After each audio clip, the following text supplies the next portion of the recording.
Happy birthday to me. Just Happy. joking. Just joking. And it is my birthday, by the way.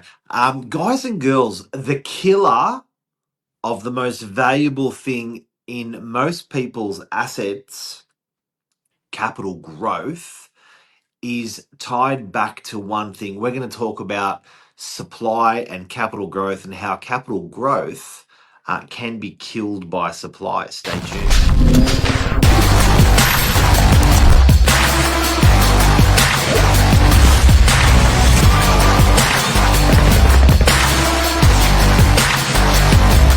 I'm the ringleader, so listen up.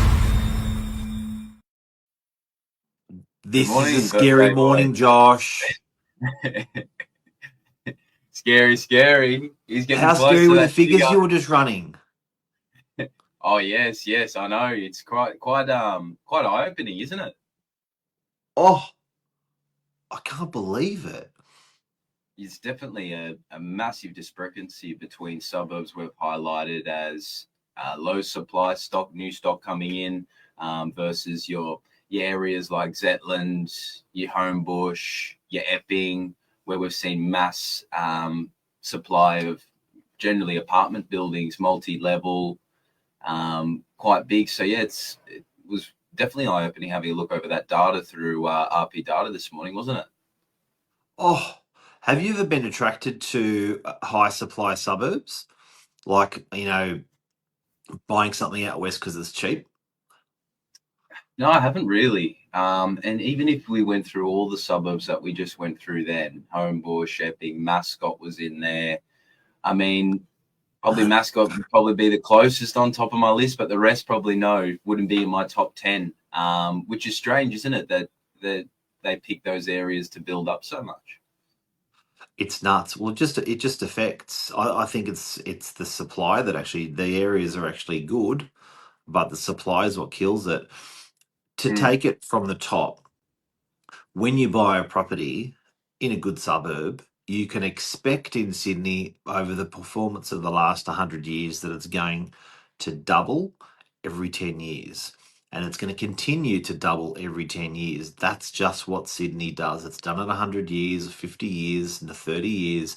Every 10 years, it doubles. That is called capital growth. For example, you buy a one bedroom unit in DY for 600,000, you can pretty much confidently say that in 10 years the capital growth is going to be double, which is going to be 1.2 million, and that is 100% capital growth as a percentile. Yeah, and it was quite surprising to bring it a bit closer to home. We went over the last 10 years, unit performance, DY 88%. And I think it was Zetland was around that 15-20%. So to layman's terms, you invest 100 grand into one of these Oh, suburbs, one area that's you're gonna make 20,000, and being Zetland, and then DY you're looking at making 88,000 from that same $100,000 investment. So massive difference, and probably affects the investor more than they know it, with things like equity, future opportunity, with that difference in equity, big who factor. would look, the hard reality is you're paying interest for 10 years, and that's almost and so okay, let me put it this way. If I think we looked at some of the suburbs we looked at that had a low percentile, low capital growth. uh, Low capital growth, I think Epping was probably the smallest, wasn't it? Was it 5%? Okay, so I buy an Epping for two better for $1 million. Um, I pay interest of whatever every year. I get down the track 10 years, and I've made 50 grand if that's 5%. Yeah. I buy a unit in DY 10 years ago for $1 million just because the figures are easy. It goes up 88%. I pay my interest of 50 grand through that period every year. Um and so that's almost 500 grand of interest. And I've got $880,000 to show for it. plus I've probably paid a little bit off. Why? Why these? Why is there such a difference in the capital growth of these properties? Well, generally, we've seen the trend. It's got to do with the amount of supply coming into an area and the ability for that suburb in order to absorb the new stock. So generally, you might find it be a little bit different in desirable areas. So all of a sudden, you've got something quite beachfront, local to infrastructure. It's lifestyle. I'd say those areas are probably a little bit more resilient than your areas that don't have anything that define them. But the supply and demand. So what I mean by that is just your average Joe suburb where you're not close to the beach. You've got the odd shopping centre, but there's nothing that differentiates itself from other suburbs. So I think like they're definitely a lot more open to those changes or feel it a lot more. So it's definitely a big thing. And if you look at those numbers there, that's life changing. 880,000 versus $50,000. It's where you're putting your money is so important, and that difference there over the last 10 years is something people really need to take in, because when you're looking for your next investment, that's the difference you're dealing with. It's huge. Guys and girls, you got to have a look at that. You got to be careful about supplying your suburb. Look, watchmakers have been doing it for centuries. Decades. Like if you look at a battery watch, ain't worth nothing. They just keep making millions and millions and millions and hundreds of millions of them. But then you have higher class watchmakers that have limited stock that are handmade, so that makes it very hard to put them out in the masses, and the watch value goes up because they limit the stock.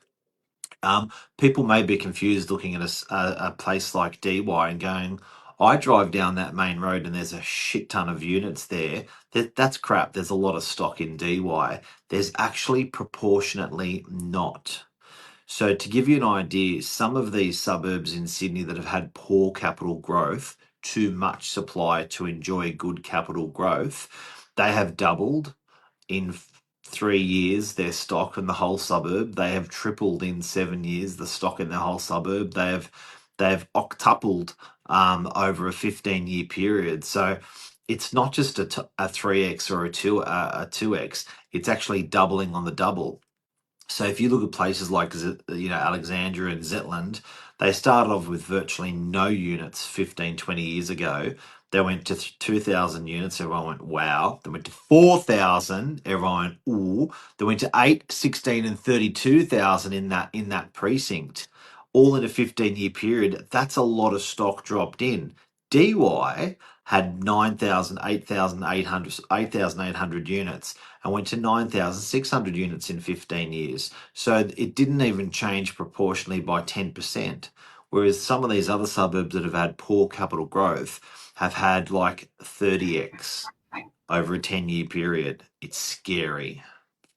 Yeah, and you're definitely right there, Mark, and it's a great metric to sort of pull that back. I guess the other side of it as well is more supply in housing, but you've also got then the supply in the population, the local population, which means more people to obviously purchase live-in homes. DY's actually had a really big upshot. I think some of the biggest population increases over, I think it was 2023, 2024, and back in 2009, we saw some massive jumps in the population. So like you said there, you've got that idea of the local market being able to absorb that supply. Obviously, with a couple of new projects coming on, but you look at Havana came on with 80 odd apartments. You're down to under 20 there. I think we've almost chewed through half of the stock in Casa del Mar. So even before these projects come live and online, majority of the stock is bought up before it's built. So you're not actually bringing on too much fresh stock with these big new buildings that we're seeing come around us. What it might do is, I think, in terms of buyers, they'll obviously be able to make a comparison between a finished renovated product versus your stock standard Pacific Oaks Avenue 2 better, 1 better, the old 70s, 80s type build. I don't think there will be too much of a difference in regards to that supply coming in, but just more of a choice for the buyer to see if they want something, turnkey. If you just tuned in this morning, we're talking about too much supply killing capital growth, so killing the value of the growth of your property. We have covered units. We've covered suburbs like Alexandria having a lot of stock that's affected the growth, only 10 or 15% over a 10-year period. We've talked about DY at 80%, so it's almost doubled over the last 10-year period. We've covered units, but the principle's the same for land, and the principle same is for house and land packages. Obviously, the principle, you got to talk new. You can't talk secondhand 30-year-old properties, because how's there going to be more supply of those? They're 30 years old. So, but the principle is the same. If you're buying in suburbs where there's just limitless stock available, it will erode the capital growth in your property. So, guys and girls, it may be harder to buy in areas that are established, that don't have a high supply of stock dropping into the area. It may be harder, it may be more expensive, but it will ensure or insulate, you'll make money with good capital growth. And Queensland and Melbourne are victims of this as well, so be careful. Yeah, we actually got a comment there from Flavio. Also comes down to where people want to live near beach coast. Yes, that's exactly right, Flav. I think that's what we touched on before, being the population increases. They're going to be drawn to areas that, facilities, beaches, lifestyle changes. So, yeah, definitely something that is involved in this discussion. But, yeah, it definitely comes down to the bones of its supply. The numbers show the figures, and there's massive differences. Happy days. Well, have a great day. Happy birthday, Mark Novak. Happy birthday. Yeah, guys, we'll give him a big birthday. Mark, he's a great boss, and he puts a lot of time into his staff and myself. So just want to say a big appreciation to Mark. He's a good man. So I hope he has a great day, and it's been a pleasure. Thanks, bud. 49 today. Oh, one before the big 50. One more. Have a beautiful day, everyone. Thanks for your kind words. Thanks, guys. See you. Bye bye.